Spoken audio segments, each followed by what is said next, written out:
Unit 4, let's begin. So we're going to do cell signaling, feedback loops, and then cell cycle. The cell signaling stuff is kind of hard to know exactly what to review because a lot of it's just ultimately going to be interpreting diagrams. But let's make sure we go through the steps again and kind of the parts of it that you're looking for and a few kind of reminders of things to watch for. So we're starting with the cell signaling. So cell signaling is the same thing as cell communication. So it's the way in which one cell sends some sort of message to another cell. And it's going to have 3 steps involved in it. So step 1 is going to be reception. Step 2 is going to be signal transduction.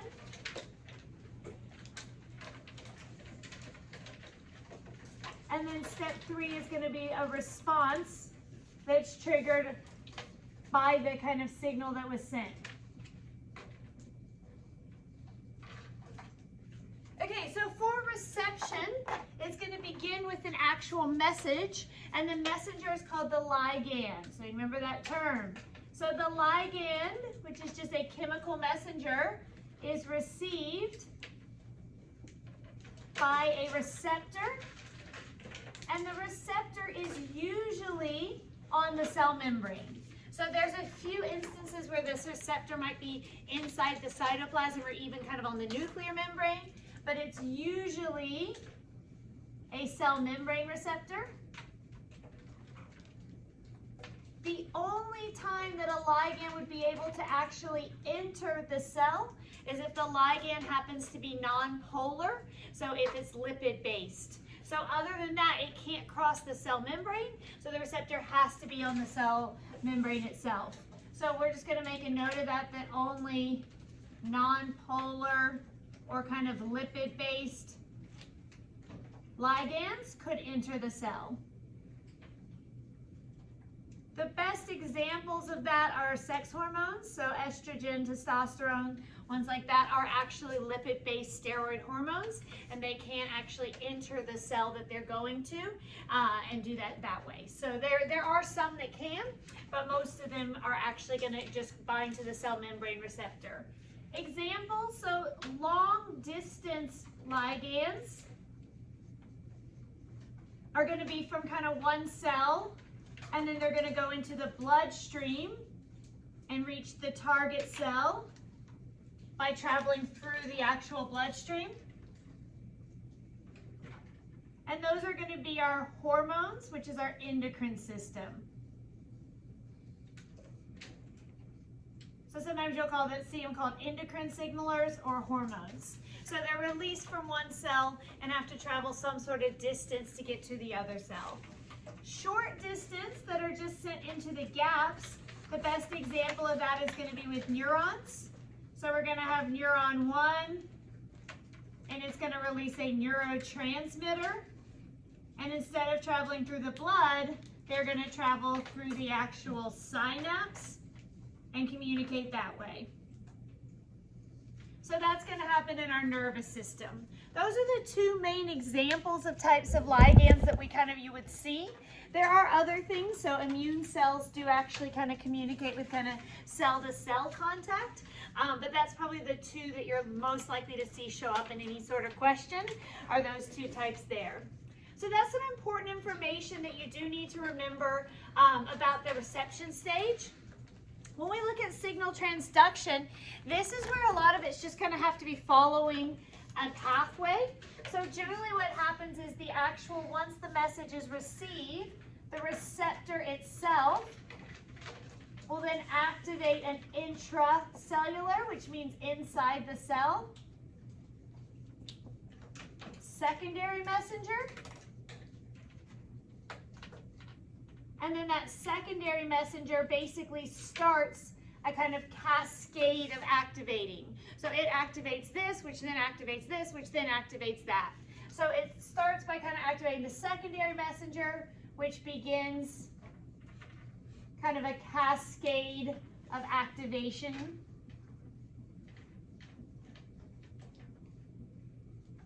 And it can be activating or inhibiting usually different enzymes. So activating this has this effect on this one, has this effect on this one, has this effect on this one. So you just kind of have to follow it.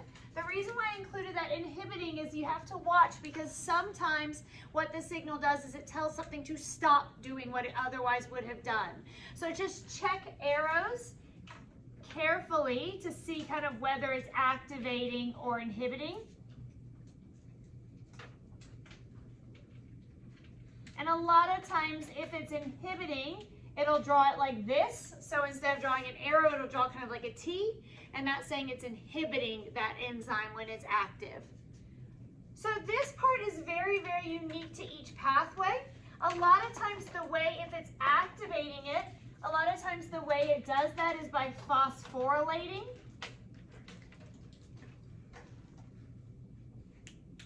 So a lot of times it actually adds a phosphate, and that's what activates it. So, and that's just kind of a common pattern that you'll see. So a lot of times these signaling pathways actually use ATP. They pull a phosphate off ATP. They put the phosphate on that next kind of enzyme, which activates it, which starts the next step.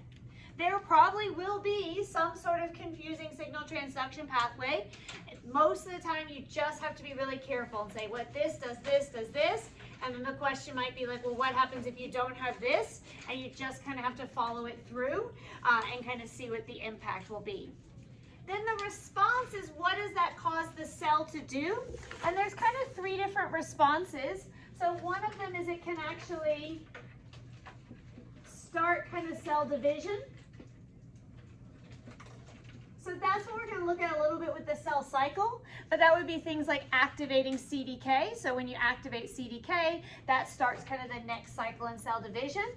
It can actually initiate apoptosis, which is also often kind of related to kind of preventing cancers and things like that. So if we have a cell that's damaged, we can identify that it's damaged and initiate that kind of destruction of it.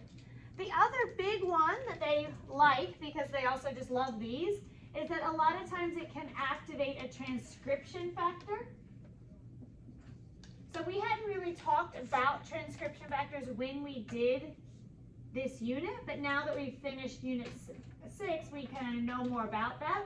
So one of the most common things it does is the last step. So kind of the last step actually moves a phosphate and activates the transcription factor. That transcription factor, which then moves into the nucleus and causes a gene to be expressed.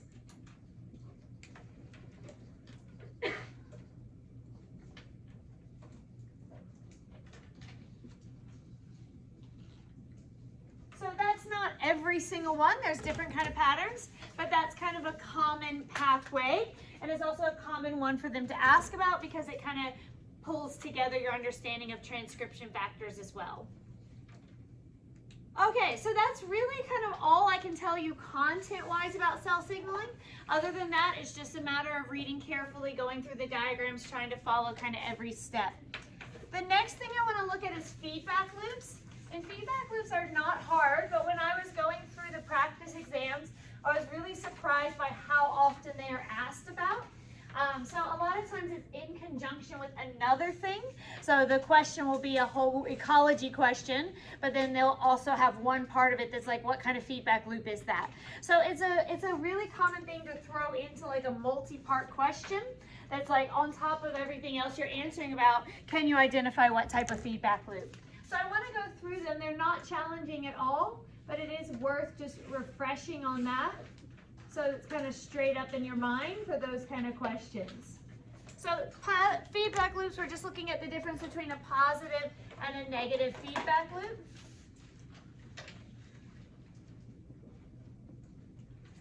So if it's a positive feedback loop, there is a stimulus, which is something that happens. My stimulus initiates a response. And then my response actually strengthens the stimulus. So it actually strengthens the initial stimulus, which causes even more of a response. So So stimulus, response, more stimulus, more response. So the key here is that you'll see that the response increases over time, at least in the short run. And I was going to give some examples, but you have to be careful because sometimes a lot of pathways have parts that are positive and parts that are negative. So I would say it's not probably actually beneficial to memorize specific examples. You really just need to go off of the information that's given. So if you're okay, I see this is causing more of this, it's positive. So there's an example where it actually looks at a part of the insulin production pathway that is actually a positive feedback loop. So insulin we generally think of as negative when it comes to big picture, but there's aspects of it that use positive. So I'm not going to say this are positive and this are negative. You just need to follow the information given in that specific problem. They also like to find really, really specific ones that aren't kind of commonly known ones. So it'll be this particular chemical released by this enzyme. So memorizing them won't really help you. It's just understanding the concept behind it. So in a negative feedback loop, we have a stimulus. The stimulus initiates a response. And then the response stops the stimulus. And therefore stops any further response. So this time the response resolves an issue.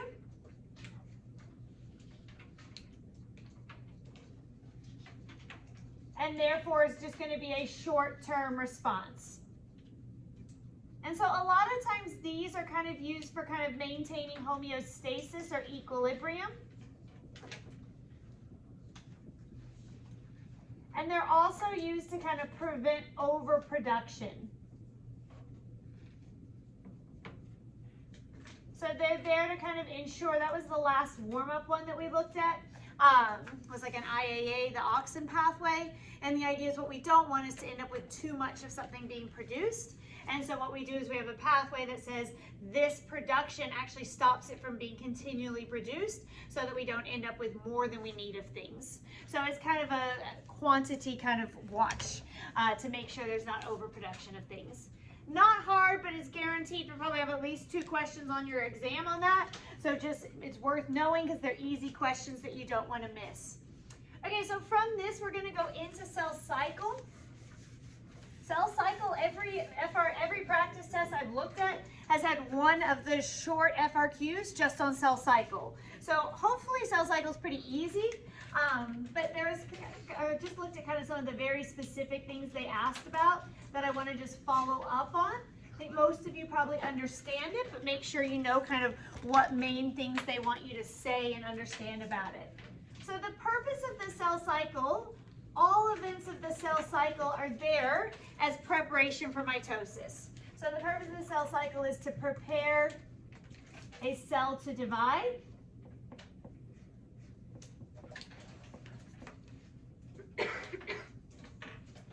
And a lot of times what they're looking for in your answers is clarity that you know the difference between mitosis and meiosis. So when we did this the first time, we hadn't talked about meiosis, but now it's really important that you kind of use words that show, I know this is mitosis and not meiosis, that kind of distinction. So for mitosis, the purpose of mitosis for an organism is for growth or repair. So those are essentially the only 2 times that you would undergo mitosis. Sounds obvious, but just important if they ask kind of why you're doing it to be able to say that. And then for mitosis to work smoothly, each new daughter cell must contain the full set of DNA.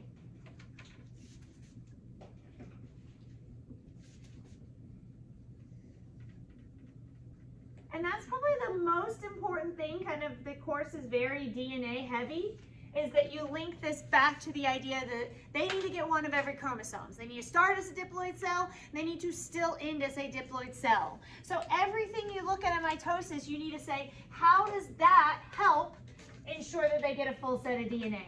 So you kind of keep going back to that, how does that relate to what we understand about that? And so the end result, and this is kind of the making it distinct between the cells that you end up with in meiosis, is you're going to end up with two identical diploid daughter cells. So those are the things that are really different from meiosis, because in meiosis it's all about creating those unique cells.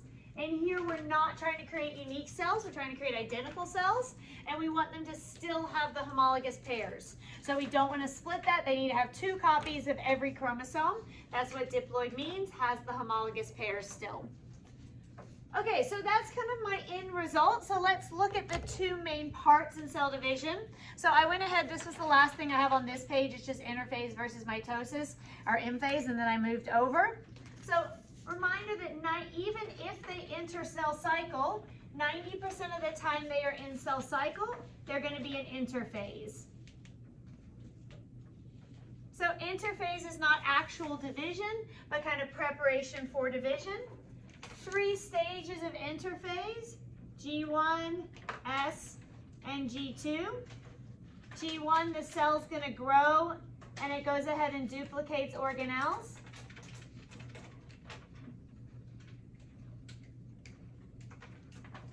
S phase is DNA replication.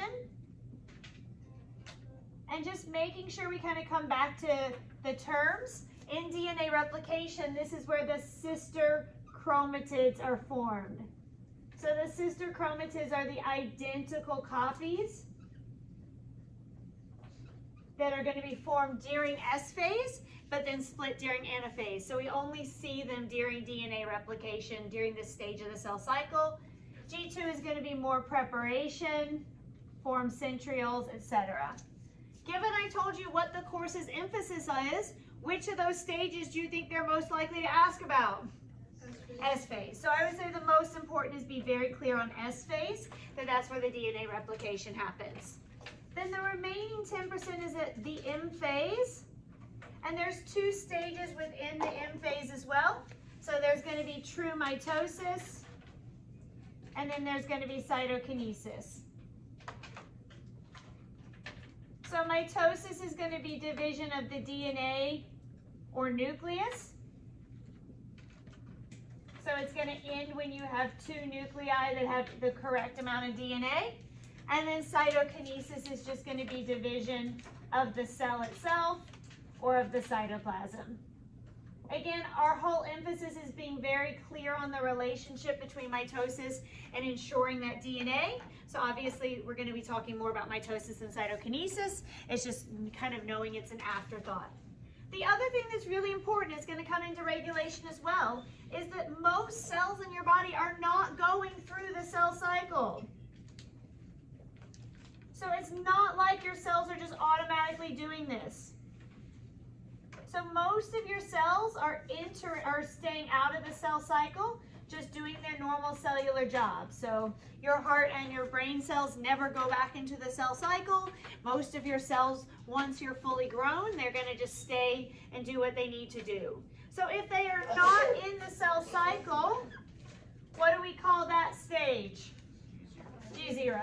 So we call that G0, and that's where the majority of your cells are going to be. So just remembering that G0 is technically not even part of the cycle, and that's where your cells are usually. And actually, it's really important when we get to kind of cancer, if cells are supposed to be in G0 and they exit G0, that actually has a lot of harmful kind of effects. So if they need to be in G0, they need to stay there.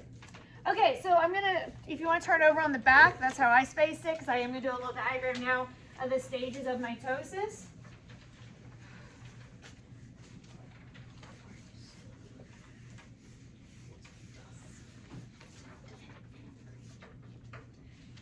Okay.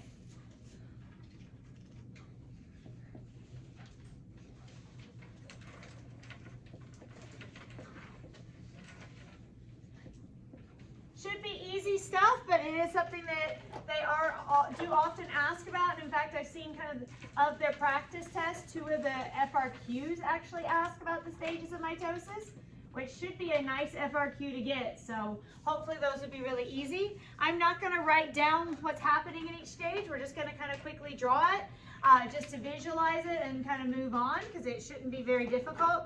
So prophase, we're going to see everything still in the center, not lined up yet.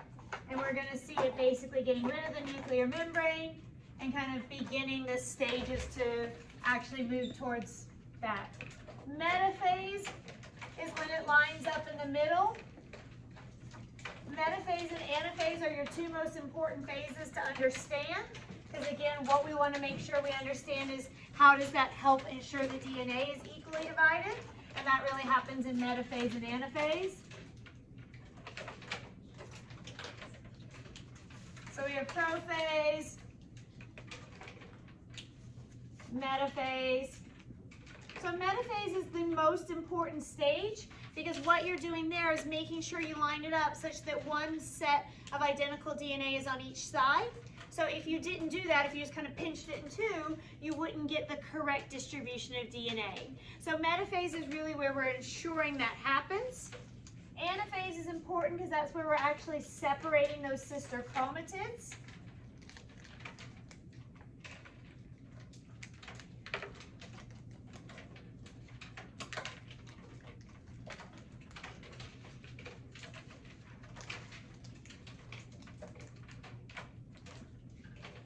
Like so.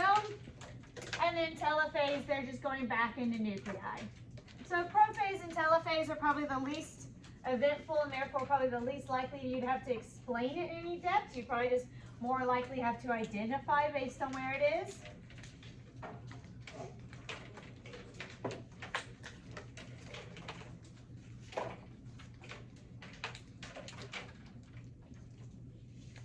All right, so metaphase and anaphase and telophase. So just kind of want to quickly make sure we know what these are. These were the Twizzlers on your pies. So the importance of spindle fibers. So spindle fibers are going to play a role in aligning them up, and they are going to separate the sister chromatids.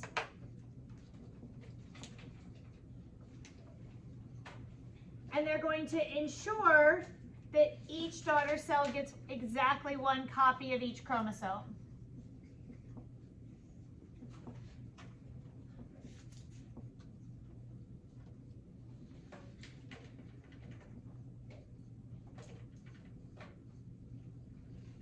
So the spindle fibers kind of play a crucial role in this whole maintaining the right DNA number by making sure that they pull apart the identical pairs and move them towards the sides. So metaphase and anaphase are really important. This is where we kind of line up the DNA so that there's half on each side. This is where we separate that and ensure that we have one of each in the new cells.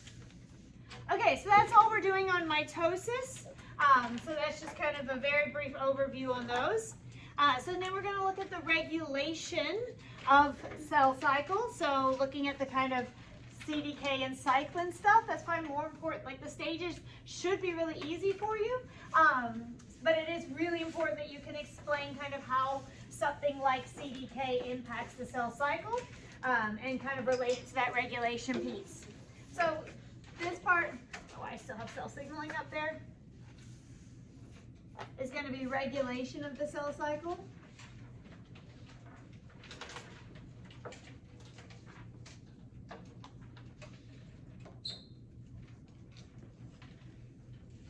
So I'm going to divide it into positive and negative regulators. I wouldn't necessarily say they demand you refer to them those specifically. They'll just ask about CDK. But I think it's helpful to kind of understand the two different roles they play. So a positive regulator is anything that when activated causes the cell cycle to continue.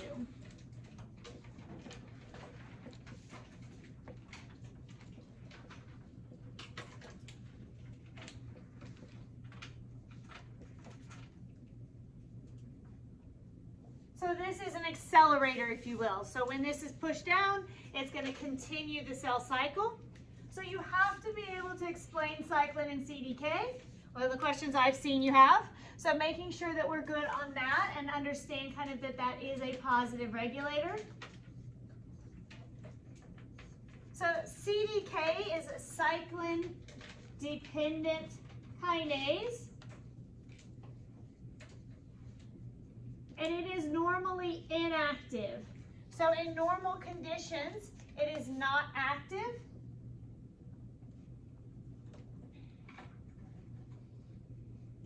However, as the cell prepares to divide, it produces cyclin.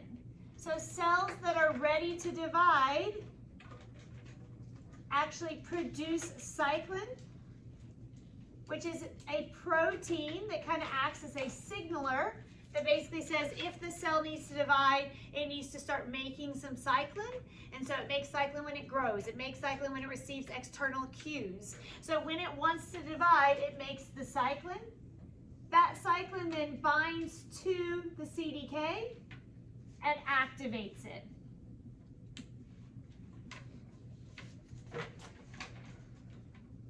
So now when CDK is active, it will actually cause the next step of the cell cycle to advance.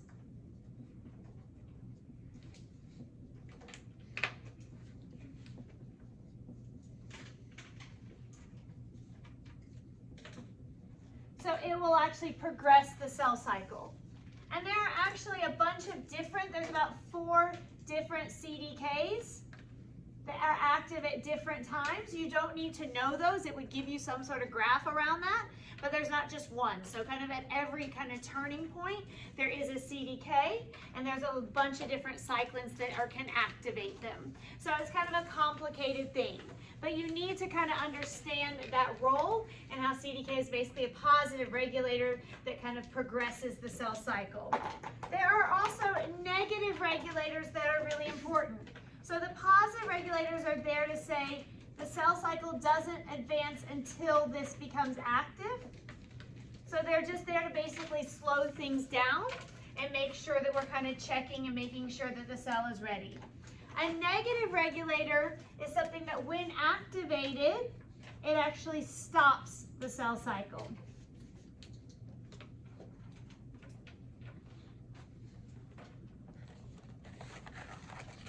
And it can stop, or it might just halt or pause it. So in some cases, it will stop it until it can address something and fix it, and then can kind of go back to normal.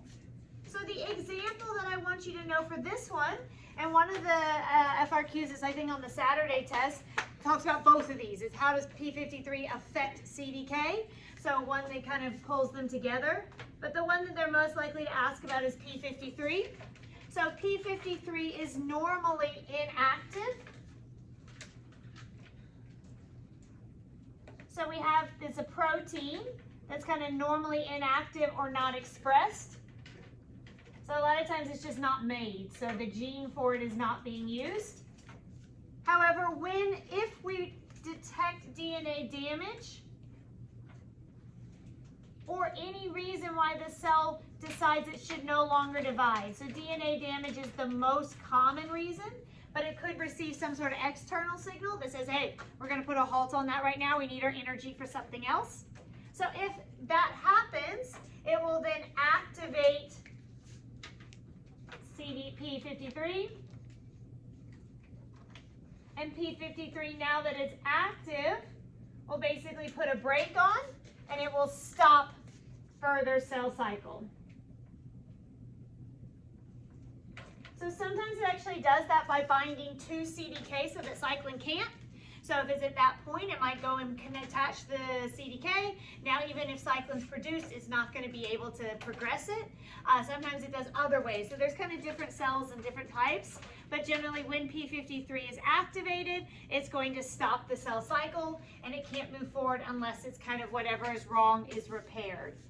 If these things do not happen, if we have unregulated cell division, the result of that is cancer.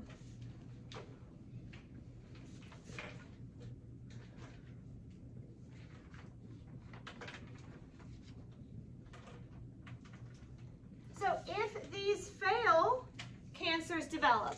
So the goal is that if these are doing what they're supposed to do, we don't develop cancer because they're there, not letting things divide unless they're supposed to, and making sure no errors have occurred along the way. So there's two kind of mutations or issues that arise that tend to cause cancer. The first of all is something happens in cells that should be in G0, start dividing.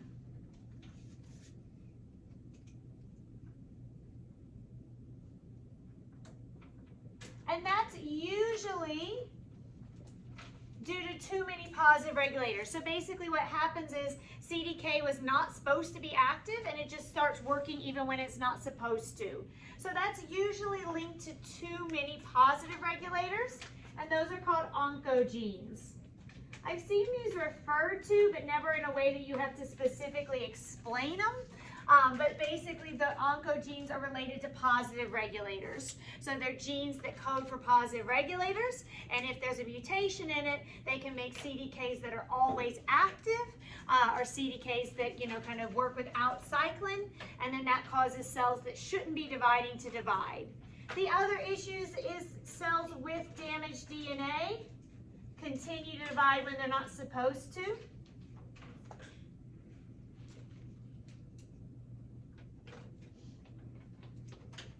And that's usually due to a problem with a negative regulator not working. So a negative regulator is supposed to detect that, and it doesn't. And so those are called tumor suppressor genes.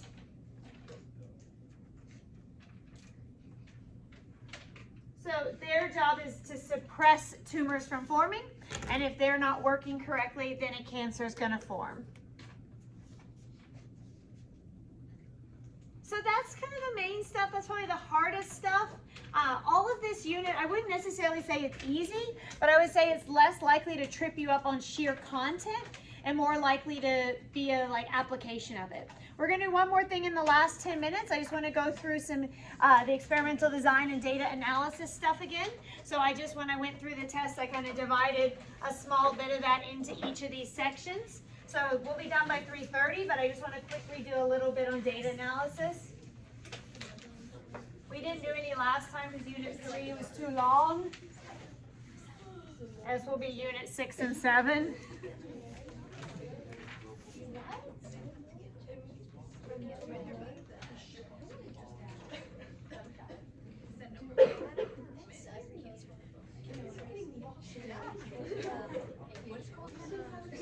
Okay, so we've talked about this quite a bit, but I'm going to go through it again because some people do still miss it. So we need to be clear on the terms null hypothesis and alternative hypothesis and all of their many different uses. So null hypothesis could mean the IV has no impact on the DV. That's kind of the most broad thing. If you're looking between groups, the null hypothesis would be that there is no statistically significant difference between groups, or between what we observed and what we expected.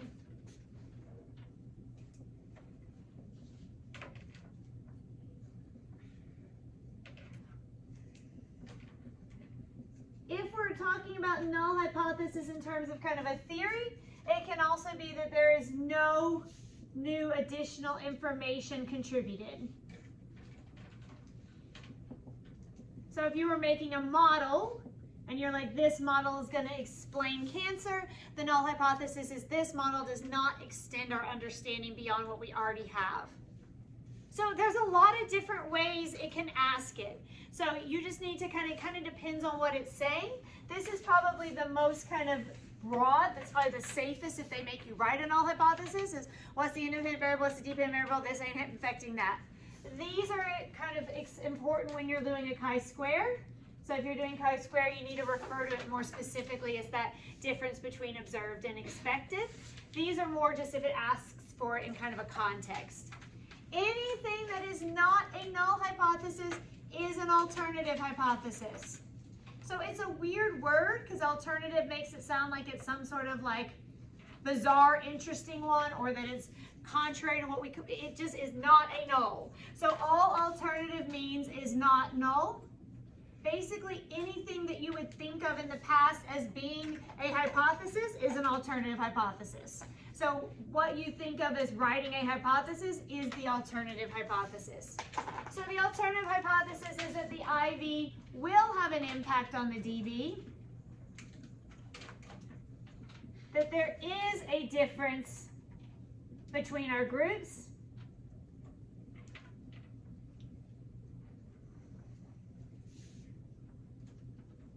that observed does not equal expected, and that we are having kind of new information or understanding. So it can be any of those things, would all be an alternative hypothesis. Anytime we're just not giving a null is alternative. In terms of data analysis, we talked about error bars in Unit 2. So generally speaking, if you have a bar graph, you're more likely to be looking at kind of, is there a statistically significant difference between groups? So anytime you're comparing bar graphs, that's more likely to be what they're looking for. If, however, you're given a line graph and asked to interpret it, you're generally looking for a trend. So with line graphs, if you're asked like, okay, what is the impact of this drug? Most of the time, if you're looking at a line graph, you should be looking for a correlation.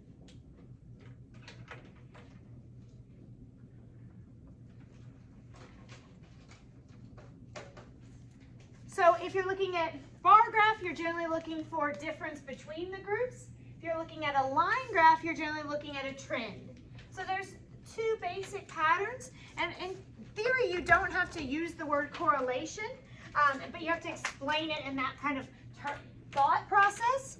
So basically, if you see as the IV increases, the DV also increases. That is going to be a positive correlation.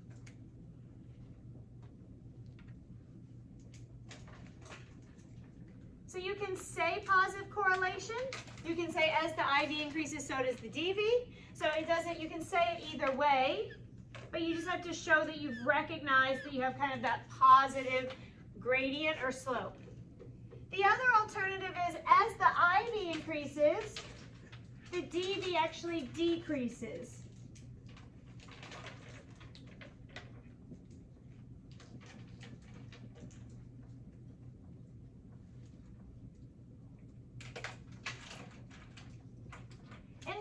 Could have written this the other way. We could have said as the IV decreases, DV decreases, they're going in the same direction.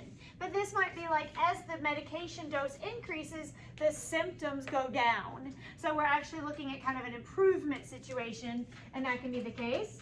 And this is going to be a negative correlation. And we're going to be looking at kind of a negative slope in that case. So just anytime they ask you to like explain the effects of the Rubisco medication or whatever, and you're looking at a line graph, just look for, is it a positive correlation, a negative correlation? That's pretty much what they're wanting you to say. So I've had students in the past who just start talking about all the random data points and kind of give way more sidetracked info. Usually they're just wanting what is the overall trend. If the trend fluctuates, then you need to say that. But most of the time when they ask, there seems to be a pretty clear trend. All right.